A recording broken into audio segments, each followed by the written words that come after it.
So what I have done, as I've had no choice, is report Adam the thieving to the police for stealing my book and trying to extort from me. So as you can tell, I am finally back doing a video. Now, I want to apologise for the delay in releasing videos. Essentially, I have been incredibly ill. I had vertigo for 3 weeks, and just as that was finishing, I caught COVID. And ever since then, I have been sick as a dog, and it's been going on for many weeks.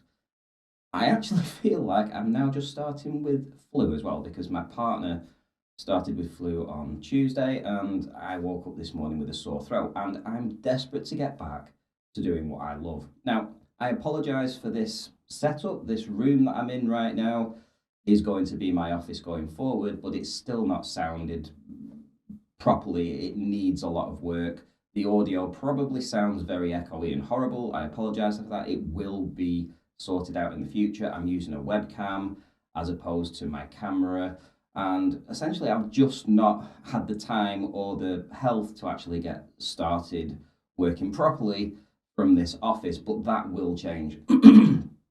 Now, today's video is incredibly insightful into the inner workings of Nathan Oakley and the Flat Earth Debate crew. For reference, I used to be a part of that crew, so I know the inner workings of that. I know the people involved. For instance, Adam Meakin. I have a lot of time for Adam Meakin. I actually think he's a very genuine, nice guy who will go above and beyond to try and help people. Quantum Eraser, not so much. He really is just in it for himself. And of course, you know my feelings on Nathan Oakley. But Adam Meakin, I can understand where this whole thing came from. It was obviously put to Nathan that he should create a book by 10th Man, and Adam Meakin put his hand up and said, I'm willing to help you on that endeavour. The same with Quantum Eraser. Now, it would seem from everything that I've listened to and from some sources that I have still in the Flat Earth community, that this process involves them essentially just creating a room together on Discord, and through that process they would for hours just sit there and talk about this book. And Nathan's input would be verbal, giving advice about what he sees he would like in his book, and then Quantum Eraser and Adam Meakin actually sitting there making the book. So they would be writing it down. Nathan would just be part of this process as opposed to actually writing it himself, which is why when I put the video out about ghostwriters, this was the whole point. It's actually that Nathan isn't writing the book, it's that Quantum Eraser and Adam are. So this whole process has been going on for a couple of years. There's clearly been a lot of work, bad work, obviously, because we're talking about them trying to prove that the Earth is flat. Still, there has been a couple of years' worth of work where Quantum Eraser and Adam have been working on this book with Nathan, quote unquote, supervising this whole process. Now, his idea of supervising is to step into the room when these people have all arranged to join, recording the session, and sitting there, more often than not, playing Fortnite. That's his input. The actual hard work of actually formulating a book, writing the words down, scripting it properly, maybe finding links that they might want to use, has all been work that Quantum Eraser and Adam have done. So from my point of view, Adam and Quantum Eraser are technically the writers of the book, even though it was done on the premise that it's going to be Nathan Oakley's book at the end. So, here we are. And it would seem that Quantum Eraser and Adam Meakin are no longer happy with just having a little side note put in the book somewhere about their help in producing this book. It would seem that on the side from Nathan Oakley, if you believe what he's saying, is that Quantum Eraser and Adam have demanded a share of the book, and they also want co-authorship of the book too. So from my perspective, I would think that that is a reasonable thing to ask for, seeing as they actually made the book. Nathan doesn't see it that way. He sees it's his book, and because he was recording these sessions and was a participant in these chats, he has sole ownership of the book. Now, admittedly, this is where things get a little bit crazy, because obviously Nathan Oakley, this whole thing was done because it was going to be his book. Now, you can still have his book with his name on it, but I don't think they expected, this is Quantum Eraser and Adam Meakin, this process to take so long and for it to have taken so much time and effort and to essentially get to this point where they have done draft after draft after draft and redraft, that after 2 years, they kind of want something back, something in return. And Nathan's not willing to budge on anything other than just a side note. Well, it's all gone crazy. It would now seem that Adam and Quantum Eraser could be facing a legal challenge from Nathan Oakley. It's been reported by Nathan himself that he's actually reported Adam Meakin to the UK police. And their friendship has blown up. They no longer are friends. The same with Quantum Eraser. He's no longer friends too. And Quantum Eraser and Adam are refusing to hand over the final version of the book until they'd had their demands met. Unfortunately, Nathan isn't prepared to do that. So Nathan Oakley's been throwing his toys out of the pram all week about this. Apparently it's been going on for a month behind the scenes, but for a good week or so, Nathan's been crying to his audience about this situation. And I can honestly say that I did see this coming. I mean, I put a video out, the Ghostwriters video, a couple of months ago now, and it was specifically asking in that video, why, if they've written it, why wouldn't they publish it themselves? And maybe they saw the video, maybe they didn't.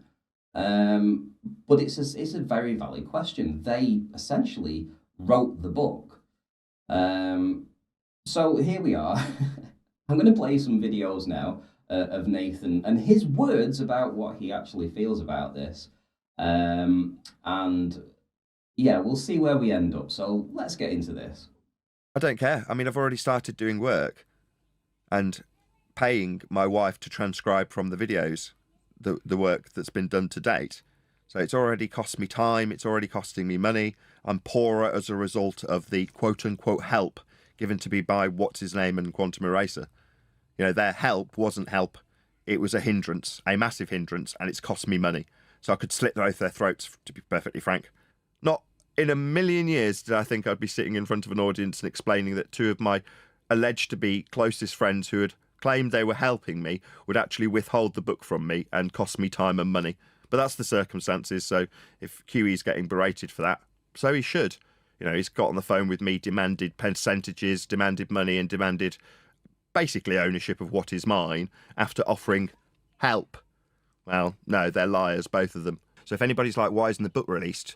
Well, blame QE and Adam. Adam is a scumbag and a degenerate liar because he's told me, as you've seen from the clips that I'm publishing, that he's helping me with my book. There's no uncertain terms about whose book's being produced and who's helping me produce the book. Well, they turned around and gone, no, we want your book to be our book. And I've said, no. So they said, well, we're keeping it then. What, the Word document? Oh, right. Well, fortunately for me, although I never anticipated it would be the scumbag friends, so-called, that I'd have to protect myself against by recording all of the sessions and publishing them periodically to members. So in case anybody's wondering, why is it that there's alleged leaked version out there?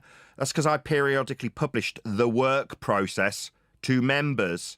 So should anybody use any of that material that was produced under my guidance, they'll be sued for plagiarism.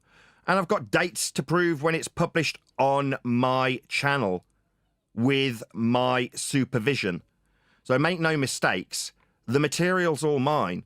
Now, do I have a Word document? No. Did I think that I would be betrayed by my so-called friends and they'd blackmail me with my own bleeding book? No, I didn't expect that to be the case, and it has set me back in terms of time.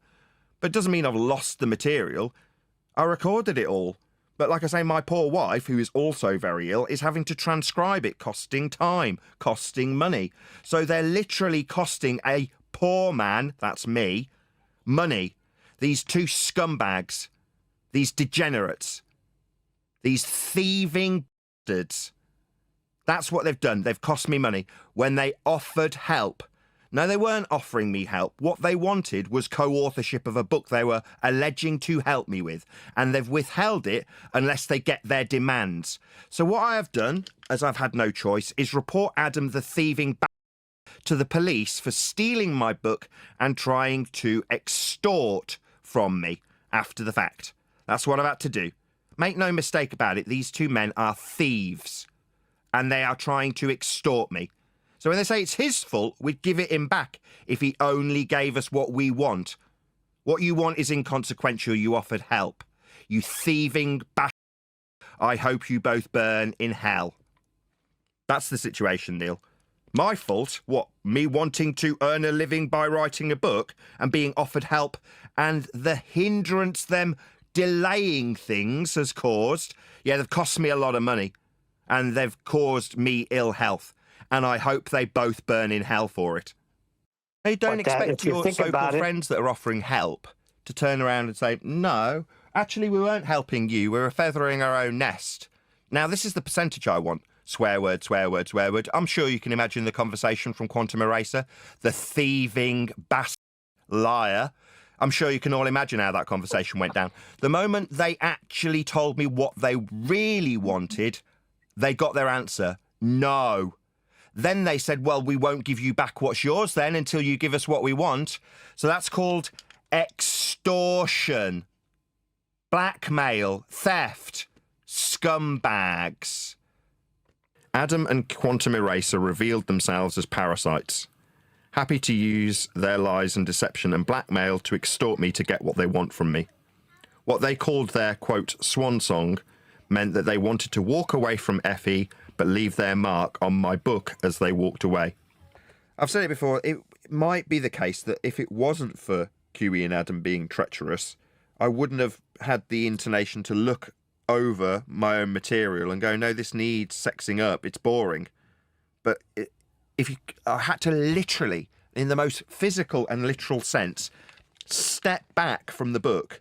So I've stepped back from this seat. My wife sat here transcribing the videos that I've recorded, and I'm in the other room because I don't want to be tearing her hair out as well as mine in frustration, while I'm listening to QE and Adam spend an absolute frigging eternity argue about one bloody word. And my wife's like shaking her head going, really? But that means that I'm literally and physically stepped back from it, overlooking it, going, yeah, there's a reason I'm playing games while they're doing this, because it's boring. I'm not engaged with it. I'm not engaged with them because what they're doing is tedious. Now, a lot of the factual information that I was hoping they would provide the book is tedious. Now, yeah, large chunks of that may make it to the book, but it is still tedious. I've got to figure a way of weaving it into an interesting book. But like I say, these two idiots are so self-aggrandizing. They think that by the time they've offered their factual polishing, that makes it the end of the process and theirs. They're bloody delusional, the pair of them. Now, something interesting in that entire segment was that Quantum Eraser and Adam Meakin, apparently, this is going to be their swan song. They wanted this to be their swan song. Now, swan song and stepping away from flat Earth, that sounds to me like, well, it sounds like they're leaving flat Earth. Now, it could be that they've done all this research for the last 2 years and realised that they're wrong, but they've put all this effort into the book, and now they want to step away from it and get paid before they leave flat Earth and maybe come back to the globe. Who knows? But it was very interesting that they want to step away from flat Earth. They've had enough.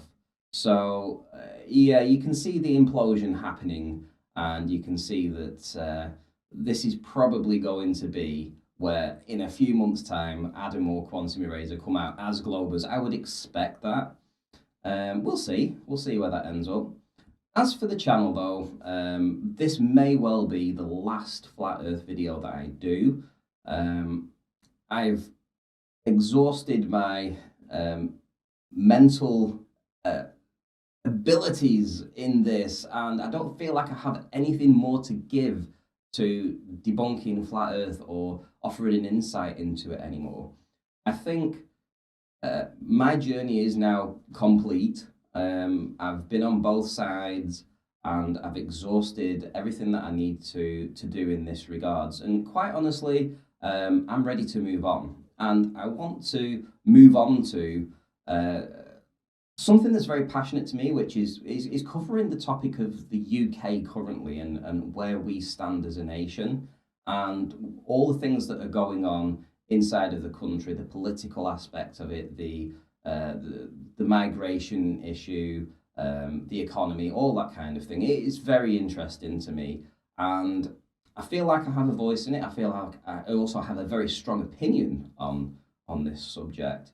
So I want to create videos about that and show my audience, my wider audience, some of the things that they might not get to see in their own country, and be a little more aware of why the country is so divided down the middle, and maybe offer some insight into that. So future videos are going to be about that. Who knows, I may at some point randomly put a video out about flat earth. I don't know. One thing I will say is that because I have an opinion on this, and I also know, that my my audience will probably be very split too. There'll probably be people on the right and people on the left.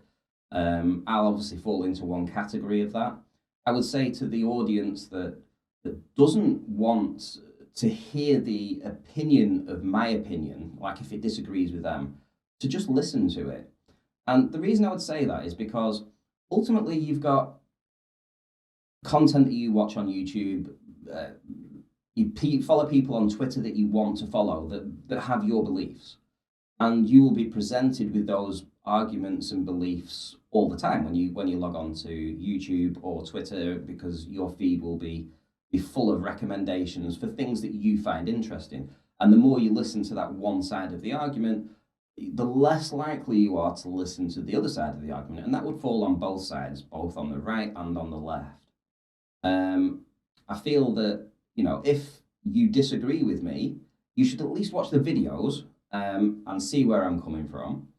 And hopefully you will see a different side, a different, maybe be given a different viewpoint of somebody else's argument that might be counter to what you believe currently. And then you can obviously form your opinions. Of course, you can just unsubscribe and walk away. That's entirely up to you. I would hope you don't. But I think it's very interesting that you should, and important that you should stick around and listen to both sides equally. Okay, that's what I would appeal to you. So going forward, that's where the channel will go. As for this video, Nathan Oakley, he's obviously had his time. It seems like his flat earth debate team is imploding. His book, who knows when it's going to be written? Apparently it's being transcribed by his wife now from the video recordings that he's done. That shows how little effort he actually put in to this whole process. Is he just sat and pressed record on his PC and expected these people to work for free because he is the member of, he's some kind of cult, what would you call it? Cult leader. He sees himself as this cult leader, and all his little minions will just work around for him for free and just do all this, because in the past that has essentially been what's happened. So now that obviously these people have stood up and said, we would like a share of this, we've done all this work, and Nathan, obviously being the cult leader that he is, says, no, you're not getting anything. This is all blown up. So we'll see where it ends. In the meantime, I do hope that Ahem and Quantum Eraser release the book that they wrote, and, see where the chips fall, because I believe 100% that they wrote the book, and Nathan just had this crazy idea that this book was going to be written, and that they were going to somehow then just pass over ownership of it to him, even though that was what was agreed. But I don't know. I still feel it's there. But let me know what you think in the comments. All right. As for this video, it's done. I'll see you soon.